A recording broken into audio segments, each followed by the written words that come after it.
खरं तर हा स्थानिक लेवलचा विषय आहे. मात्र जे वलय राज्य लेवलचं आहे असीम सरोदे यांना त्यांच्याकडून नोटीस पाठवणं तुम्ही कसं पाहता?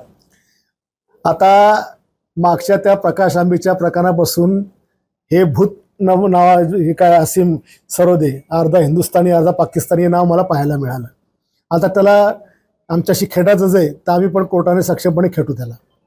भारतीय जनता पक्षाचे बुलढाणा जिल्हाध्यक्ष विजयराज शिंदे यांच्यातर्फे मी आमदार संजय गायकवाड यांना एक कायदेशीर नोटीस पाठवलेली आहे की त्यांनी विजयराज शिंदे यांच्याबद्दल जे काही वक्तव्य केलेलं आहे ते बदनामीकारक आहे, चुकीचं आणि कायद्याच्या चौकटीत न बसणार आहे.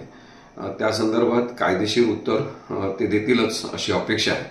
परंतु आज मला कळलं की आमदार संजय गायकवाड यांनी पत्रकार परिषद घेतली आणि त्याच्यामध्ये विनाकारणच ते माझ्या नावावर घसरले. परंतु त्यामधून सुद्धा त्यांची बुद्धिमत्ता ही विकसित झालेली नाही असं दिसते. माझ्या असीम अशा नावामुळे आणि सरोदे अशा आडनावामुळे त्यांनी असं म्हटलं की अर्धवट पाकिस्तानी असं पहिल्यांदाच आम्ही पाहिलं. तर हे वक्तव्यसुद्धा माझी बदनामी करणार आहे हे त्यांनी समजून घेतलं पाहिजे. असे अनावश्यक वक्तव्य करणं त्यांनी टाळलं पाहिजे. ही महाराष्ट्रातली संपूर्ण जनता त्यांना वारंवार सांगत आहे की संजय गायकवाड तुम्ही असं बोलू नका, तुम्ही चांगलं वक्तव्य करा.